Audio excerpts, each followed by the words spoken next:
Long story short, applying to medical school was one of the longest and most tiring processes I've ever been through in my life. And when I say in my life, I mean in my entire life.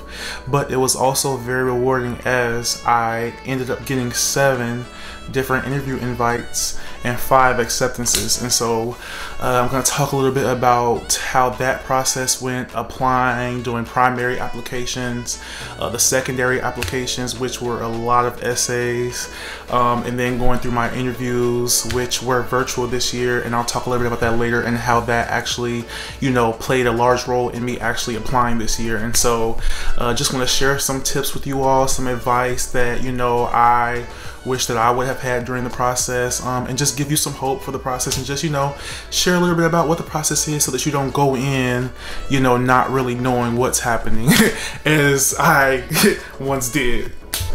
So yeah, my name is Julian, and welcome to Julian to the MD. Before getting into, what I'm talking about in the video, I just wanted to share that, of course, as you can tell by the name of my channel, Julian to the MD, my channel will be focused around just showcasing my journey through medical school. I'll be starting in less than a month, actually, about a week and a half. And so I'm very scared about that. But, I just want to show you all my journey and, show you what you all will be going through very, very, very soon.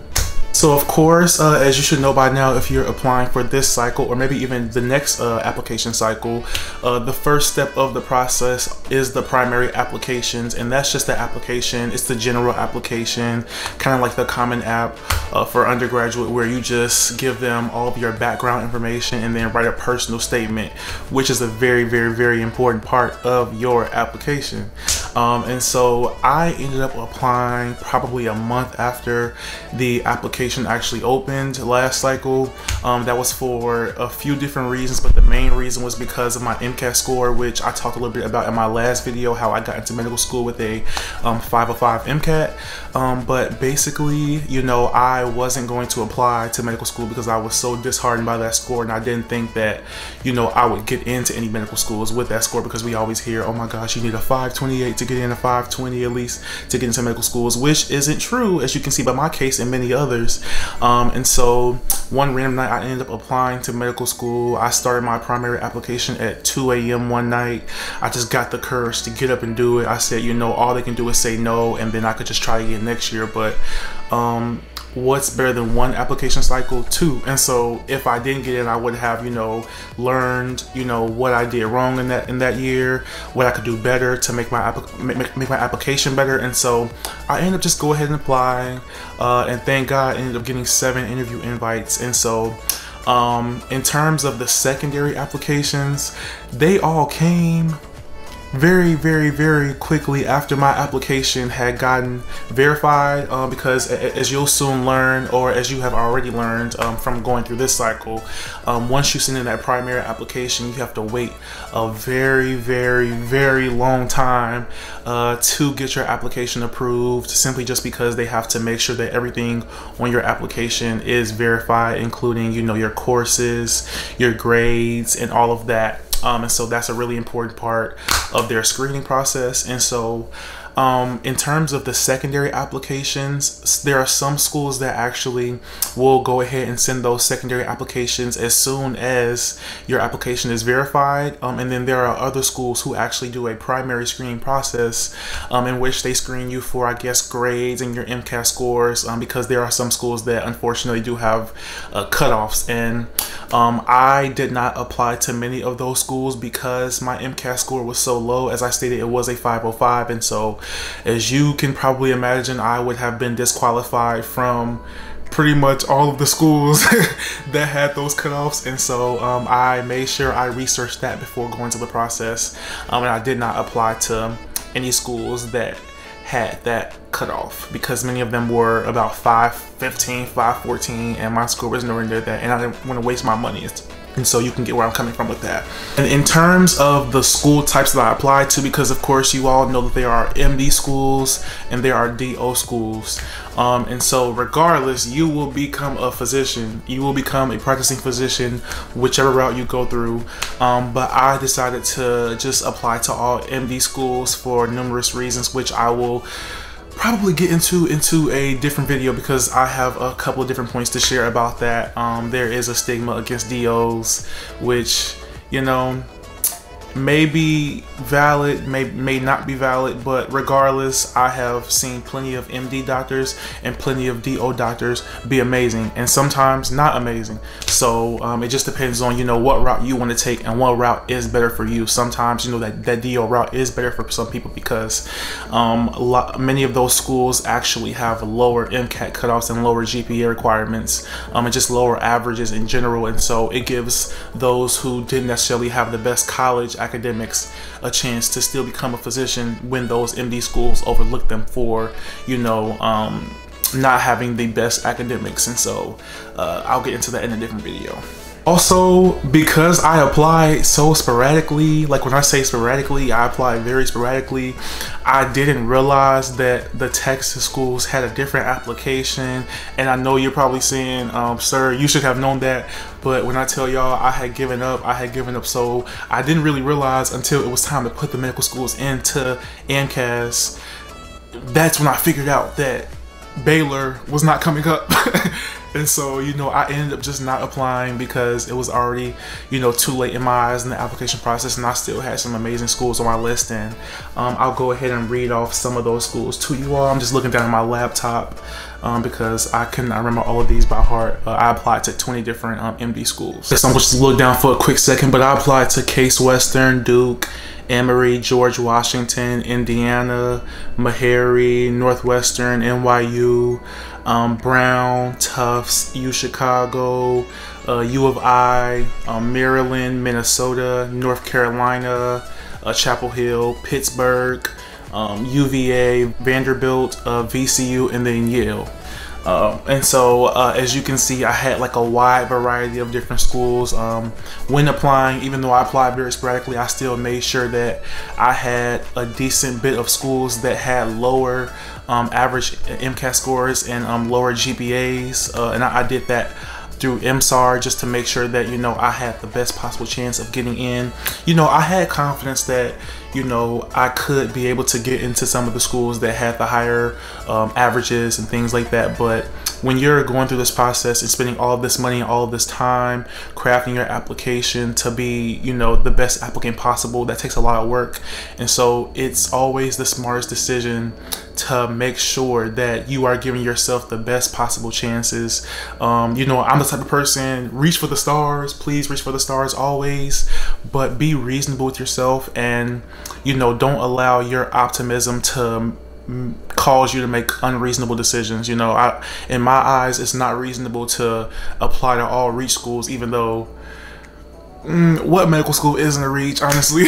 But in my eyes, you know, you should definitely, you know, have a wide array. Even if your stats are, you had a 4.01 and a 228 MCAT score, some of those people still don't get into the top medical schools. And so just make sure that you're giving yourself, you know, a well-rounded school pool. All right, and now to talk about interviews. Well, you know, I'm going to be very honest and say that I personally did not think that I would get any interviews just because of my MCAT score. Again, that's what it keeps going back to. I think that, you know, my GPA and my grades were, you know, fair. I think they were very fair. They were good at times and, you know, not so good at other times, so they kind of balanced each other out. But, you know, my MCAT score really tore down my confidence, as I keep mentioning, which I will stop mentioning. But I really didn't think that I would get interviews, and so waiting for those interviews was a lot. It was a very long time. And I ended up getting my first interview invite in September, and that was University of Maryland. And then I ended up getting my first acceptance to that same school on October 15th, which was mind-blowing, y'all. When I tell y'all, I wish I could relive that moment over again. I recorded it on my Snapchat for memories, but that was honestly one of the best moments of my life, because as pre-med students we worked so hard to get there, and so that was just a crazy moment for me. But nonetheless, I ended up getting 6 other interview invites throughout the application season. Some were, you know, fairly early, some were kind of in the middle, but I had 2 of them which were, you know, very late in the process. And so the schools that I got interview invites from were Indiana University School of Medicine, Meharry, Tufts, University of Illinois, University of Maryland, University of Minnesota, and then VCU. And so after interviewing and waiting back for months and months and months for some of them, and you know, fairly quickly for others, I ended up getting into 5 of those schools. And the 5 schools that I got into were Indiana, Meharry, University of Illinois, University of Maryland, and then Virginia. And I was waitlisted or put on the alternate list. I kind of see it as the same thing at Tufts and then University of Minnesota. So going back to talking about the interviews, one of the main reasons why I actually decided to go ahead and apply to medical school this cycle, or this past cycle, excuse me, was the fact that I knew the interviews would be virtual. And so something big to factor in when applying to these medical schools, and you know, the number of schools you apply to, and also the number of schools that you'll end up being able to accept interviews from, granted you get them, is the fact that, you know, these interviews are in different states. And so you have to factor in money for travel, money for hotels, gas, food, and all of that. And so also time off of school. And so what made this cycle, you know, I guess, I don't want to say easy, but I'm guessing easier, granted this is my first cycle, was the fact that I was able to do these interviews from my school in my dorm room. And so that was, you know, one of the biggest factors. I did still spend a lot of money, and I don't want to act like it wasn't still expensive, because it was. I spent over $3,000, but I'm sure I probably saved at least another $2,000, $3,000, $4,000, depending on, you know, what states I had to, you know, travel to, and how far they were, and how, you know, how much the hotels and gas and all of that cost, flights and things like that. And so that was definitely a huge blessing for me, because I don't come from, you know, money. So that definitely helped me a lot, and that was one of the biggest factors. And so I'm hoping that they will keep at least the virtual option, because that just makes it more of a equitable system, you know, for students who are, you know, low income, who don't have the money to travel, who don't have families who can help them, you know, pay those expenses and all of that. And so I'm really praying that, you know, they do keep it that way, because I think that was very helpful, not only for myself but for many other students. And now for the moment that I hope you all have been waiting for. School reveal. So as you can see by the shirt I'm wearing, I ended up choosing University of Maryland in Baltimore, which was the first school that I got into. And there were plenty of reasons why I decided to go to this school. This school is really amazing, and you know, they've already been great to me even before starting school. But in short, one of the biggest factors was the fact that I ended up getting a scholarship, which covered some of the expenses for tuition, which was amazing, because as you all have probably seen, medical school is very expensive, and so any money that we're able to get helps a lot. And so that was one of the biggest reasons why I decided to go to University of Maryland. But yeah, thank y'all for tuning into my video. I won't hold y'all any longer. Like I said, please make sure y'all like, comment, and subscribe down below for more content like this. I will be sharing, you know, different medical school vlogs, day in the life. My white coat ceremony is coming up, and so I just want to take y'all along on my journey and, you know, document, you know, the highs and the lows of this journey. And so yeah, thank y'all for tuning in. Peace out.